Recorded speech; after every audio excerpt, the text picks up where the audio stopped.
शून्यवादी पाश्चात्य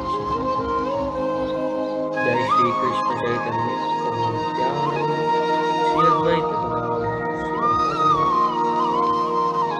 हरे कृष्ण कृष्ण कृष्ण हरे राम राम हरे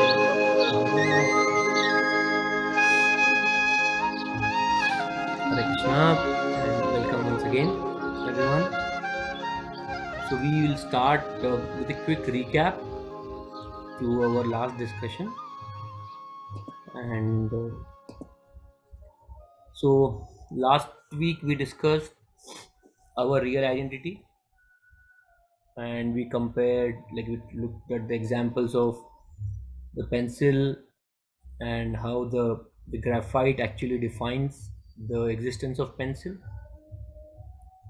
We also looked at golden cage for that bird, and just keeping or cleaning the cage or shiny cage is of no use if the bird dies. And we also looked at various other examples. Then we discussed Bhagavad Gita and the verses from Bhagavad Gita, how uh, the soul is different from the body, and we'll do a lot of Bhagavad Gita verses today as well. Then we looked at the scientific studies or evidence which talks about the existence of the soul. In that, we discussed the regression, which is through hypnosis, taking a patient back into his or her past memories. Second was near-death experiences or out-of-body experiences. There we actually discussed the example of Anita Murjani, and then there were Vicky, and which was a blind case. Also, there were many other examples of near-death experiences, which suggested that even though the physical body is not moving or it's in coma, there are experiences which people narrated, even though they were not physically mobile. Then the last one was the past life memories, which were we discussed three stories of the past life memories.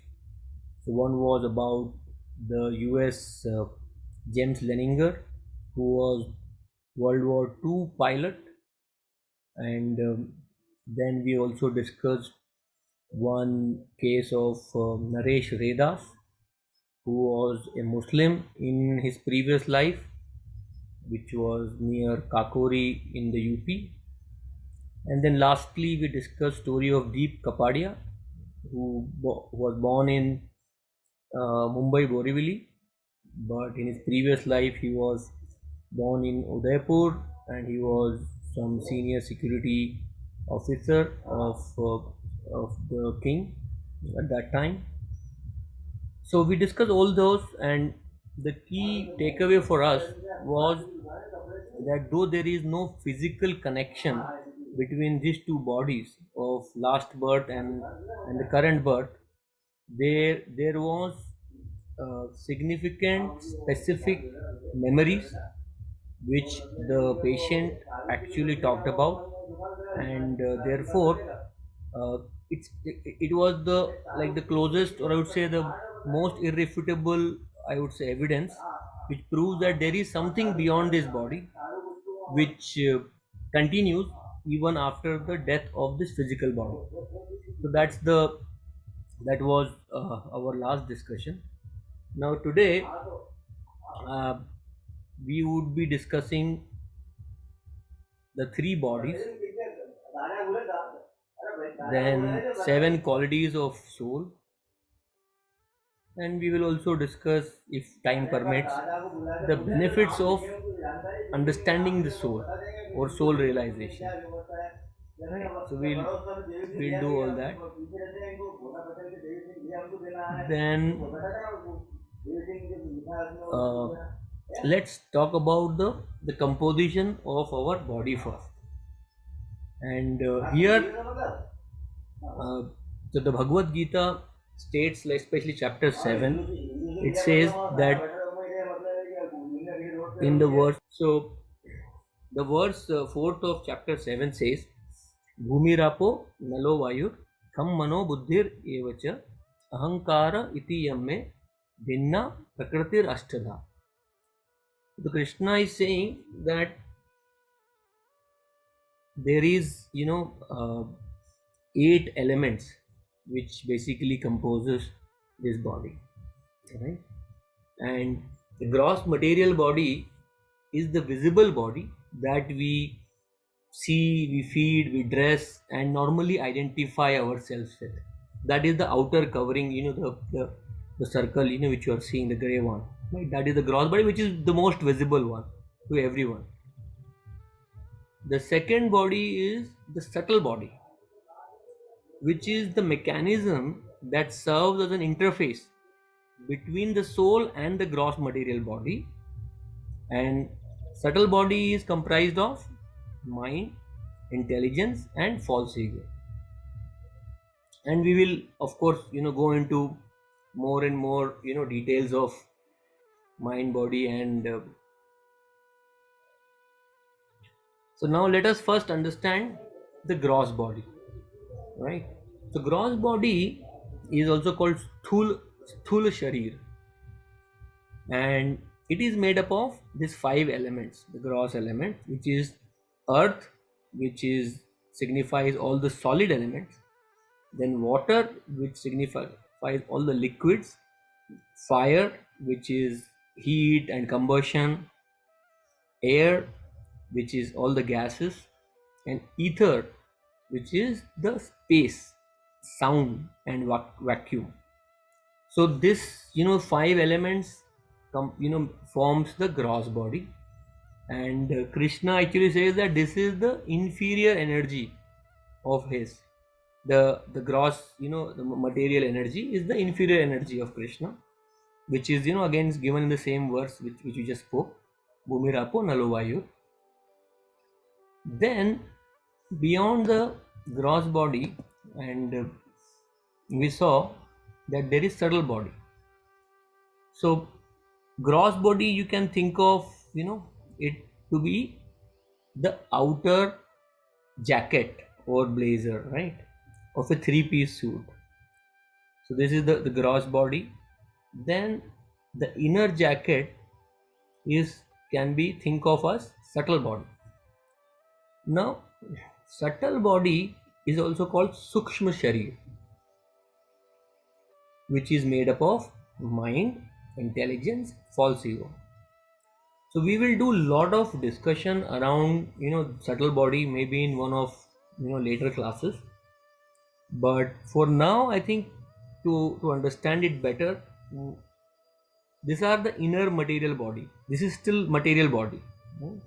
It is in subtle form, so it is not visible by naked eyes, but it can be perceived. So mind, for example, around 10% of the mind is conscious, 90% or so is subconscious, and this is mind is the storehouse of our thoughts, emotions, desires. So that is the general composition of mind. Intelligence is for discrimination, determination, and decisions. So we use that example, right, where intelligence generally approves and rejects based on the knowledge it has. False ego. So this is a very interesting term, false ego. So when we misidentify the I, for example, when a person misidentifies itself with the gross body, such as like I am a tall person, I am a fat person, I am a thin person, I am rich or I am poor, I am American, I am Indian. So that is the misidentification of the ego. That's why it's called false ego. Or somebody, for example, when he feels sad, happy, intellectual, or that again is misidentification with the subtle body. That is also false ego. The real ego is when the person identifies himself or herself as the spirit soul, which we will discuss now. So the spiritual body is our real body, which is our real self. Subtle body and gross bodies are our temporary coverings, which we have accepted in order to enjoy the variety of this world. Okay. Now, what is the nature of spiritual body? So, spiritual body is our soul. Soul is called as Sat, Chit, and Anand, Satchidanand, which is eternal. Chit is full of knowledge, consciousness, awareness. Ananda is full of bliss. So that is the original or real nature of our spiritual body or the soul. So the whole, I think today's discussion will be about soul. So there'll be lot of discussion we'll have. So now to give you example, I think we use that example of uh, the the suit, the three-piece jacket, the inner suit, and ourselves. Now the other way to think about the soul, mind, body, intelligence, think of ourselves like a personal computer. The hardware here is the gross body. The software is basically the subtle body, and just yeah. Software is the subtle body, and the soul, which powers the software and the hardware both. Basically, soul is the source of consciousness, and it can be think of as electricity. So the hardware cannot work without software, that we know, right? If there is no software, then the hardware is useless. If you have both software and hardware, you still need electricity, right, to run it. And that's what we've seen, that the moment consciousness is absent, that's when we say it's dead, or the body is dead, right? And if there is a consciousness inside the body, then the body is said to be alive. And that's how like just an example to simplify the gross body, subtle body, and the soul connection.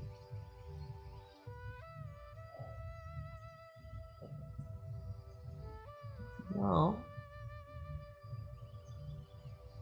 let us just take the mind and intelligence. Let's try it. So gross body, I hope we all understand, right? It is the outer body, which is the flesh, the bone, all the chemicals in our body. All those are considered to be gross body. Now mind and intelligence are little bit uh, uh, fungible, or difficult to discriminate. So let us look at this one particular example, that there is a student, right, who is studying late for his exam, and the exam is the next day. Now let's just think how these three bodies are interacting, especially the two the two bodies, and the breakup of mind and intelligence. So he's starting to study maybe at 10, 11. By 2 o'clock he will start feeling tired. His eyes will start saying that his eyelids have become too heavy, close them. Mind will say, I also feel so tired, so late, let me sleep. But intelligence will say, you rascal, you have overslept all throughout the year. You have not studied at all. Please study for a couple of more hours, and you will at least get the passing marks. Maybe the body pulls around another half an hour. Again mind says, God has made this night for sleeping. we should sleep now. This is the time to sleep. Intelligence will again, try to protect, saying, just complete two more chapters and you will be through. Again, the mind and the body will, pull through for some more time. Or, maybe after half an hour or 1 hour, the dialogue will become even more intense. And the senses, especially the eyes and the body will start saying, it's impossible to go through now. You just need to shut down. Mind will say, enough, I can't do anymore. If I don't sleep now, then I'll sleep in the exam. Then intelligence say, okay, but let us set up an alarm of morning. Get up early, revise before leaving for the exam. Now, what do you think happens when he has to wake up? The alarm is ringing. It's time to wake up. Mind will still say, you slept so late. It's so cold. Let me just sleep for some more time. And the student goes back to this. So this is very typical uh, of student life, right? And I'm sure most of us would have experienced something similar. At least I had. So, but this is how the mind and the intelligence, they basically speak with each other. So that is one way of thinking about this. There's another interesting analogy which is given in Katha Upanishad, which is just again to further simplify our understanding of this, three bodies. So think of it like there are five horses on a chariot, which are our senses. So as you can see, there is ear, there is tongue, there is skin, nose, and eyes. These five senses. And mind is basically the reins which should be controlling the senses. Intelligence is the charioteer who should be controlling the horses and the reins, right? And the passenger is the soul, which is our real self. So this is the reality of our body right now, that we have these five senses. There is a mind and there is intelligence. Now who is controlling whom is a difficult equation right now.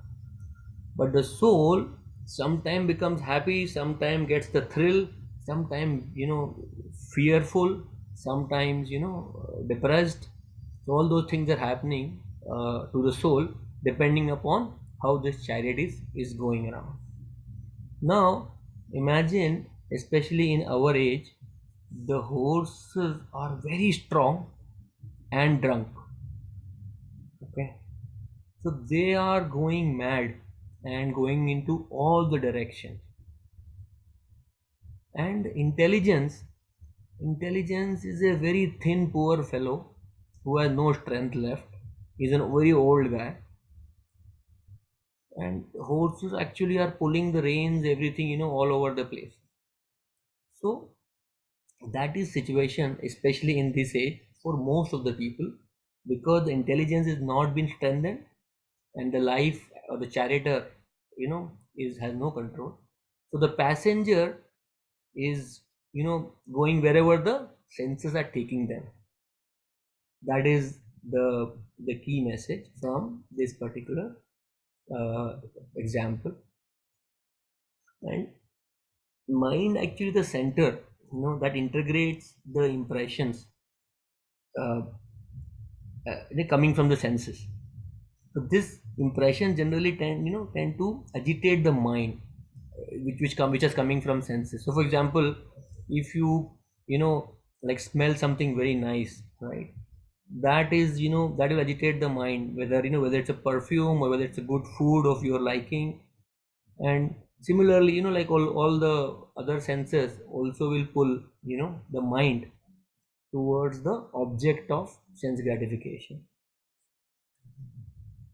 So that is, so I think we've explained enough this chart. Any questions so far before we move on to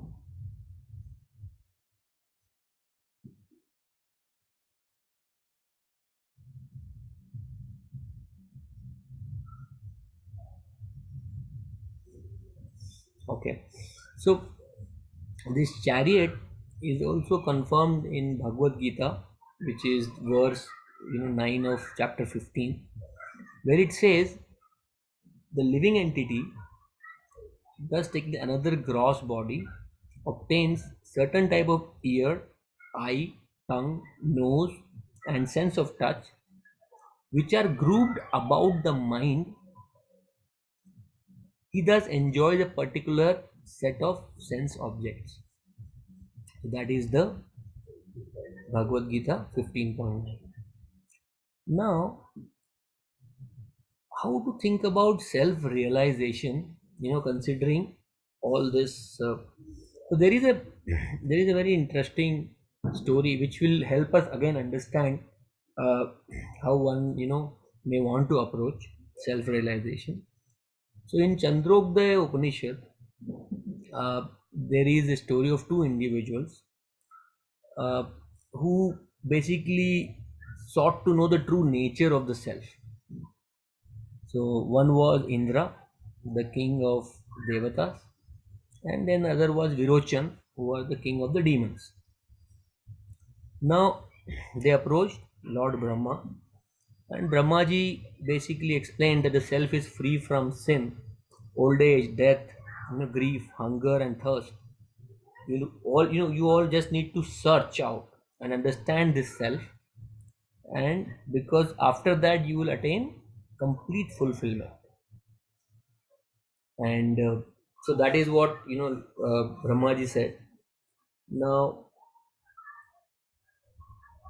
okay, so they said, okay, tell us, Brahmaji, what do we do? They said that you go introspect, you know and basically you do penances, in the sense, meditation and penances, right?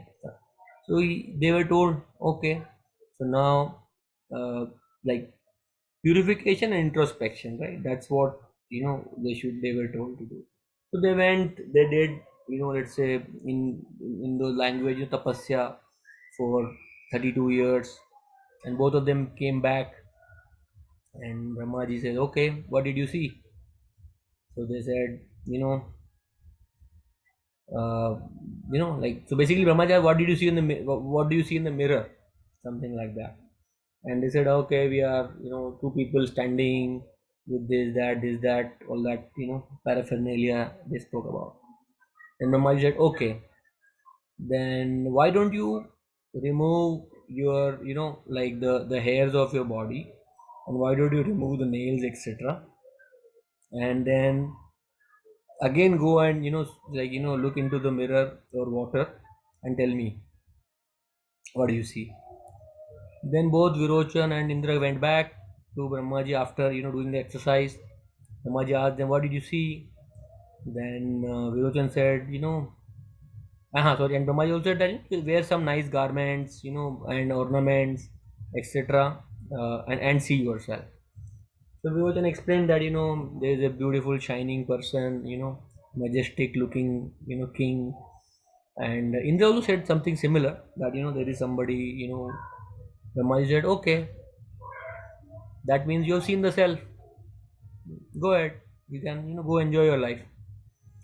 So Virochan said, okay, good, done. Virochan went to his demon kingdom, and he explained to all the demons that mind, like, this body is everything. Let us enjoy life.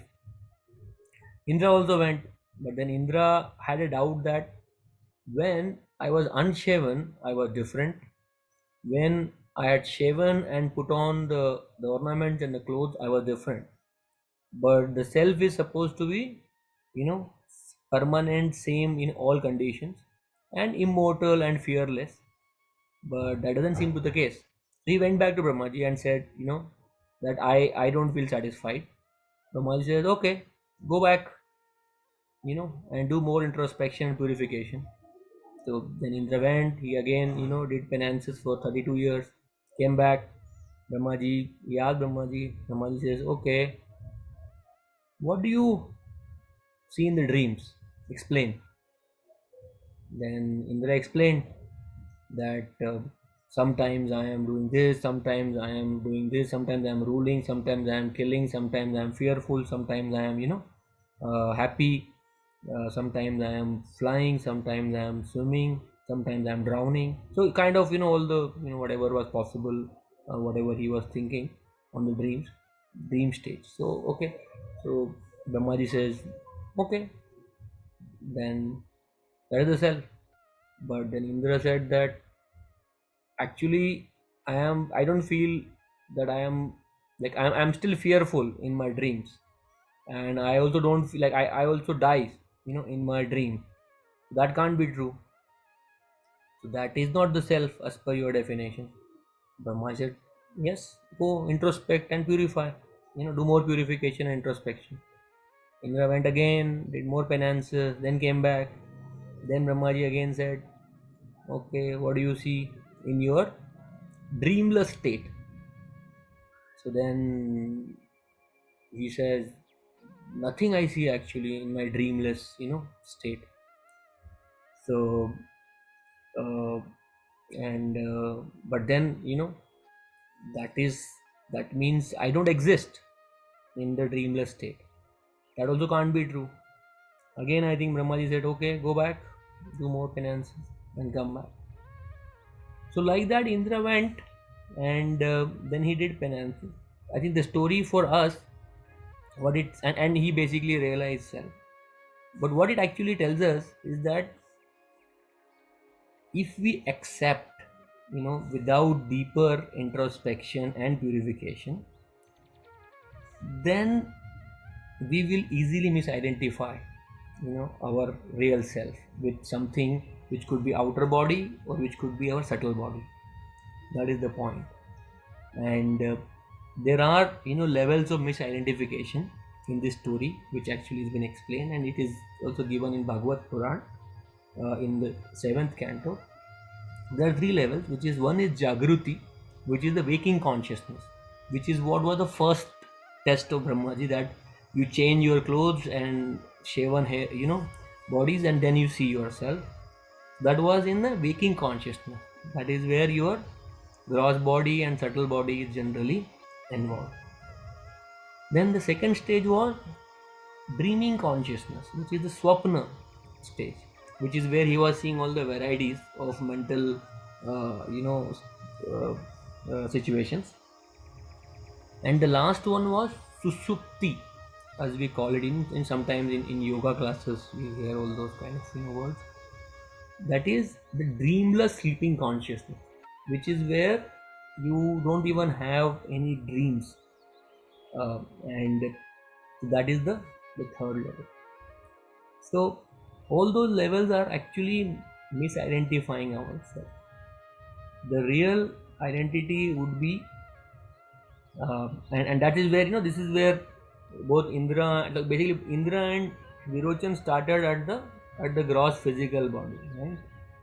And when they both guided, like at least Indra guided, himself, his consciousness inwards through the introspection and purification process, he realized that the soul is this, is the seeker is the soul, and goal is also the soul. And therefore, I think the point here is, if we are looking for the real self, that would require much deeper introspection and purification, and we should not satisfy ourselves with the shallow answers if we get, very soon from, you know, yeah, from any advertised process. That's uh, the story, and the soul is fearless and immortal. Now, so there are a lot of questions which typically gets asked on soul, nature of soul, connection with the body. So let us just cover some of them.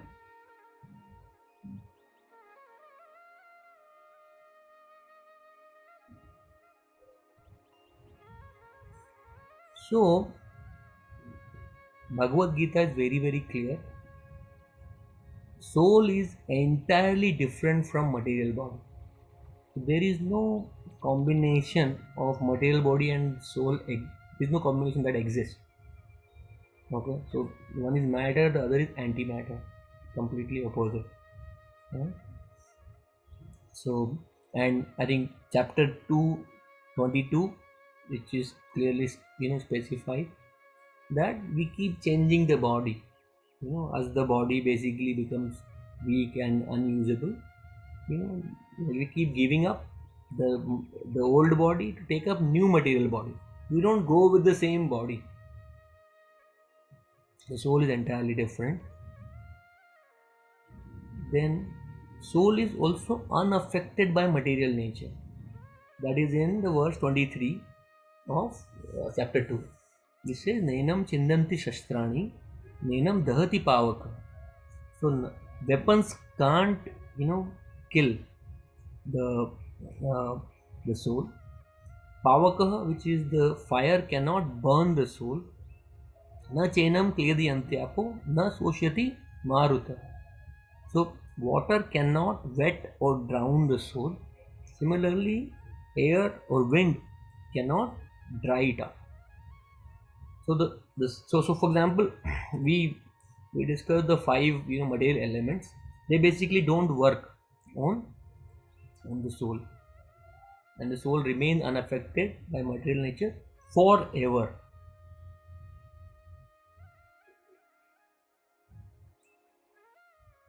Now, the consciousness in a living body, what is the source of this consciousness? There is a lot of debate, which keeps happening, that the body is alive because of the heart or because of the brain, and if a person is brain dead, then he actually dies, which is right in terms of the gross material body, right? But the consciousness, so like if for example a body becomes unsuitable, even though the brain is alive, in all materials or clinical senses, still person can die. Because once the soul leaves, the consciousness also leaves. And this is also given in 13th chapter of Bhagavad Gita. As the sun alone illuminates all this universe, so does the living entity, one within the body, illuminate the entire body by consciousness. The consciousness which we experience or perceive, that is driven by the soul. Now, another question which comes is, soul is formless or has a form? So we, like for example, most of the times, like very very popular, I would say, uh, misconception is that the soul is a point or a light, or which is going from one to here. So because it is extremely, you can say, small, the perception is that it could be a point, but actually soul has a form, and soul gives form to the material uh, body or the matter. And so for example, if you see these gloves, now if gloves are removed from the hands, then you would only see gloves, right? And but because there are hands inside the gloves, you actually see like the gloves moving, hands moving, and they will basically give form to the gloves also. So this is again very like simple example to explain that soul is not formless. Soul has, yeah. Now the other question is there one soul in everybody, in the sense, we all have the same one soul? So again, Bhagavad Gita chapter 2 verse 12 actually suggests that the souls are individual. So there are individual souls. So when Krishna says that na tvayavaham jatu nasam na tvam neme janadipa, So never was there a time when I did not exist, nor you, nor all those kings, nor in the future shall any of us cease to exist. So we all exist at all the times, okay? And which means that we don't merge into each other, or we don't merge into one particular soul. Okay? So individuality of the soul.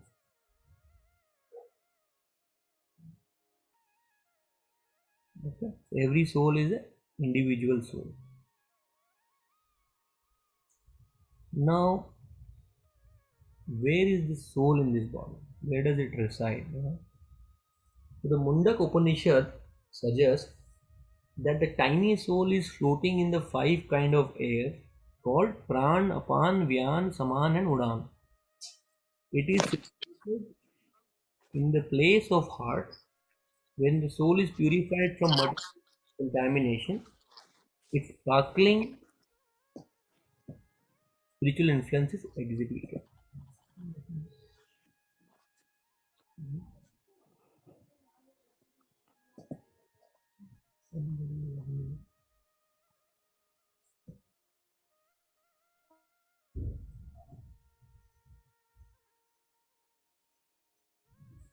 Yeah.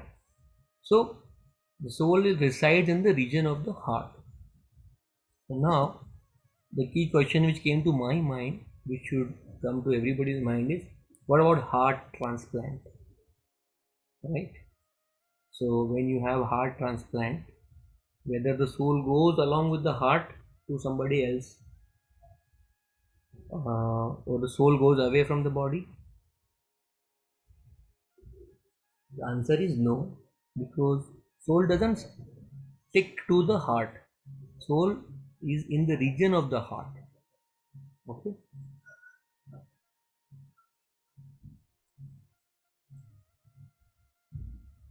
So now I think this question we've answered already, that is the soul destroyed at the death of this body? I think we've seen enough verses from Bhagavad Gita and examples also. And again, 17th verse of Bhagavad Gita, suggests that the soul which pervades the entire body, you should know to be indestructible. So no one is able to destroy that very imperishable soul. So the soul being Sat, eternal, cannot be destroyed.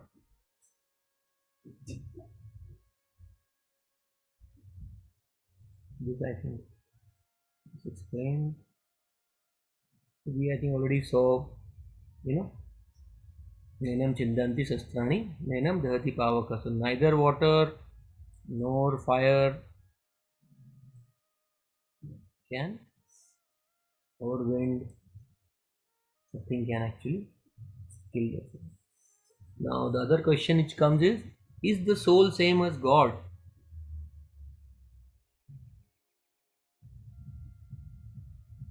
So there are a lot of religions actually which talks about we become God. The essence of Bhagavad Gita suggests that we become like God, because we are like God, and in this current condition stage we are nowhere like God, but in our purified real state we are very similar to God. So what Bhagavad Gita says in chapter 15th is Mame Vamsho Jiva Loke Jiva Bhuta Sanatana Manasasthani Indriyani Prakriti Sthani Karshati. What Krishna is saying is these living entities, which is us, in this conditioned world, are my eternal fragmental parts. Eternal fragmental parts. Okay. We are the fragmental part of God.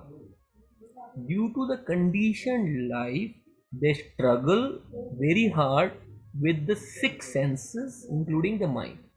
Five senses and the mind. Sasthani Indriyani. Okay. So what it suggests is We are same in quality, different in quantity from God. Think of it as like, if you take one drop of water from the ocean, it will be salty, chemically, both ocean and one drop of water will be the same. In terms of quantity, however, of course, it is significantly different. We are like that drop of water from the ocean, like God. The other way to think about is God is the unlimited gold mine and we are the gold ring, right? So, same again in quality but different in quantity. And that is why we, like the souls, are Sat, Chit, and Ananda. So, we have all the three qualities which God has, which is eternal, we are permanent, non destructible, we are Chit means full of knowledge and conscious, we are not dead matter, like when you think about soul. So it is always active and conscious and aware, and we are full of knowledge. Unfortunately, our knowledge is uh, is hidden under the conditioning of our mind that can come out. And lastly, most important is Anand, Satchidanand. Ananda is the soul itself. The nature of the soul is Ananda, full of bliss. So once we remove the coverings of this mind, or once we purify the mind, we'll be able to tap into the unlimited happiness, which is the nature of the soul and nature of the God as well.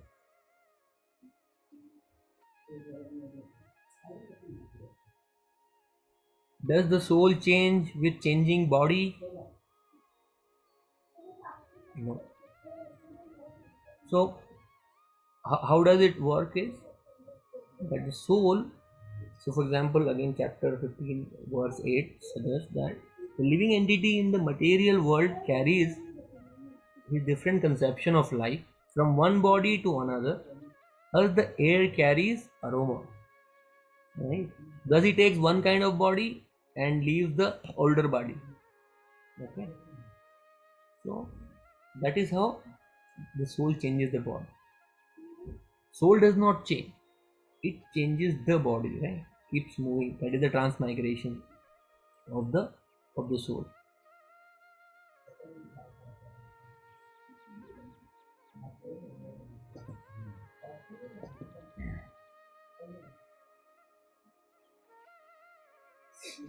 The soul is changeless. Only the body changes.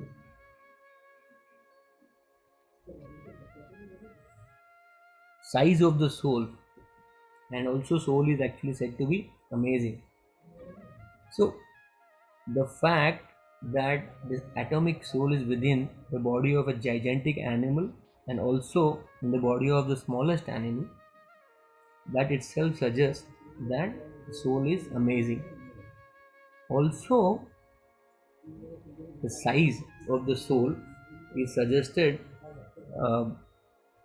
as per Shvetashwar Upanishad is when you divide the tip of the hair by 100 times and divide it again by 100 times, that is the size of the soul, and therefore it is close to invisible, but it is not like it exists, right?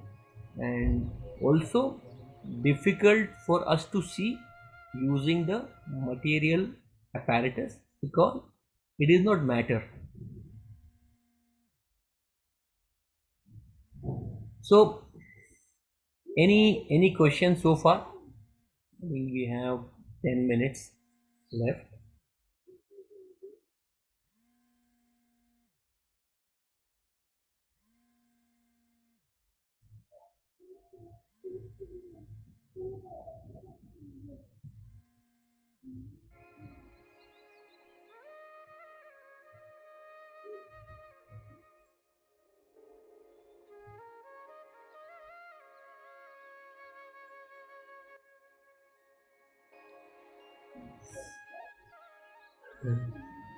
Yes, Prabhuji.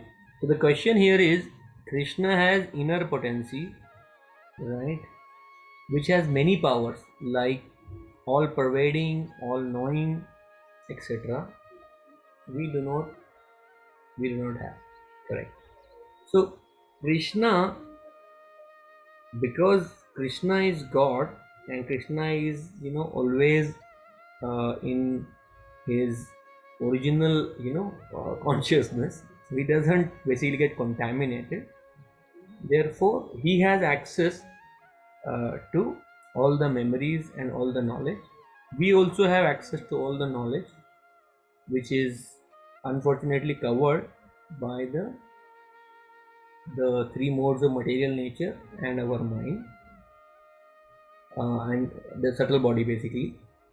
Now, in terms of powers, when you think about power, there is a lot of dualities in the material world, and therefore the power which is used in the material world is extremely different versus the power one can think in terms of spiritual sense.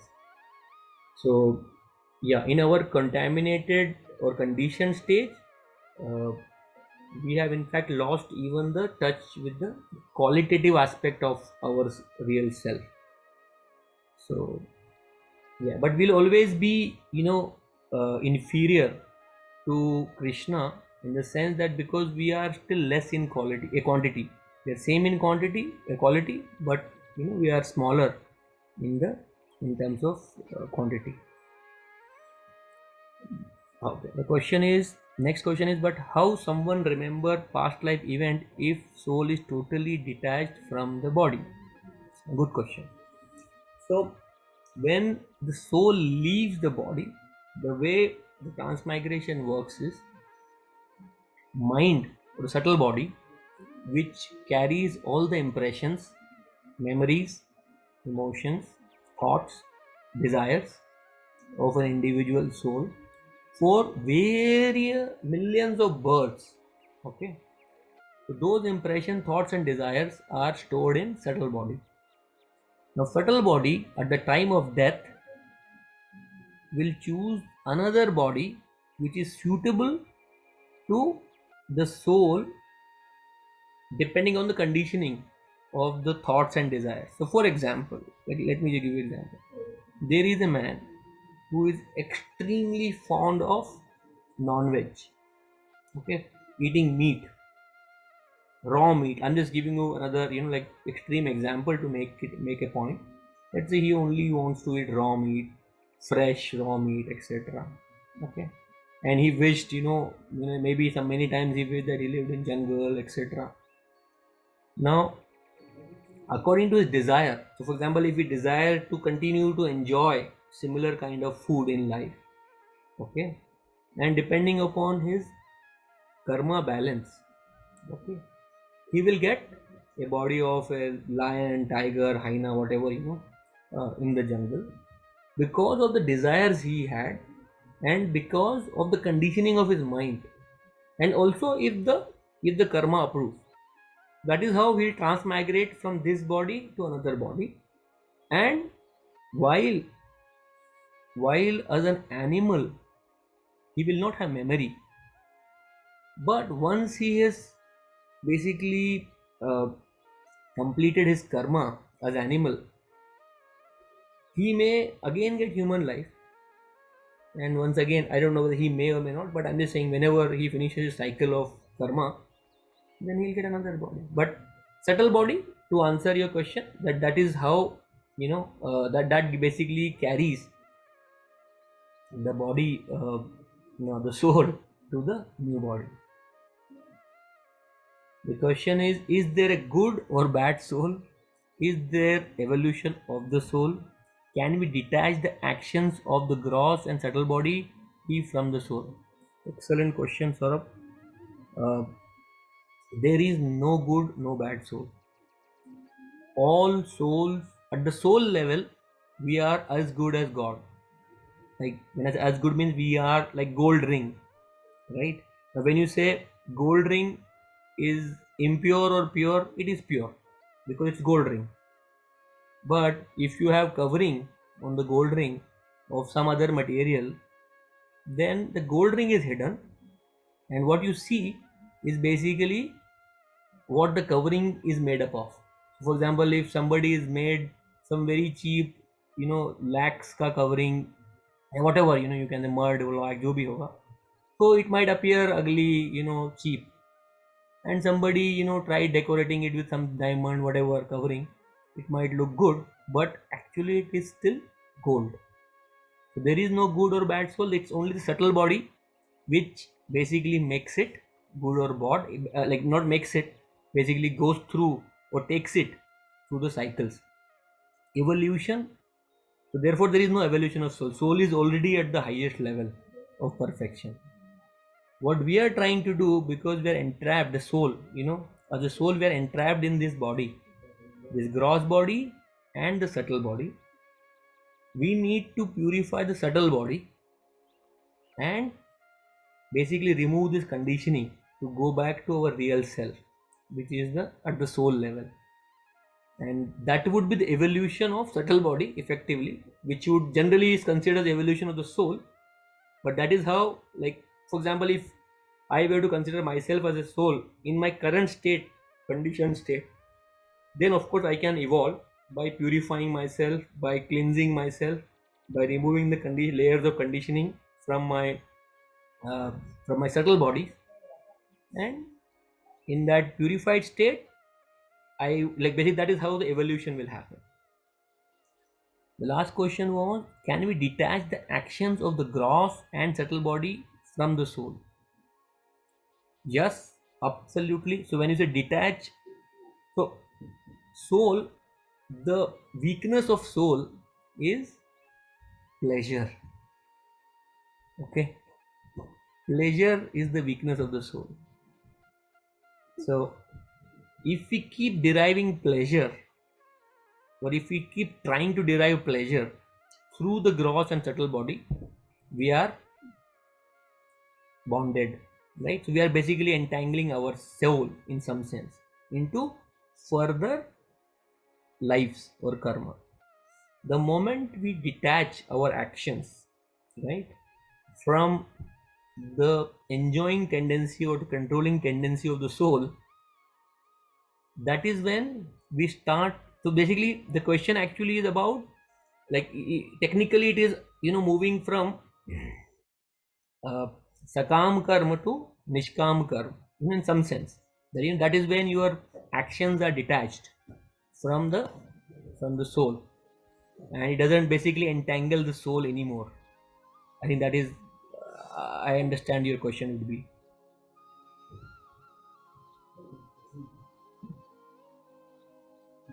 So Saurabh, let me know if I answered it right, or that was your question. In the meantime, let me take the other one. Also, Krishna is Maya, which is Madhya Shakti of Krishna, which Jivatma is not. Soul realization. How does one know that someone is soul realized? Is is it an instantaneous process? So I think I will leave that first question for some other day or separately, because not everybody, would want to go into, that discussion, because we are all still, trying to learn, like lot of karma, a lot of Bhagavad Gita is yet, to be discussed here. On the second question, however, on the soul realization, knowing that somebody else is soul realized or self realized is extremely difficult, because somebody could be faking it, somebody could be pretending. So there are so many babas, right? Some, all the fake ones also there, and there could be some genuine one also, but I mean, I'm extremely skeptics of babas and all the soul realization stories. So it's again very difficult to see somebody else, but I think, if we see ourselves, we it will take years. Okay, it's not an instantaneous process. It will start making sense though, uh, and with time. So basically it's a process of purification, right? So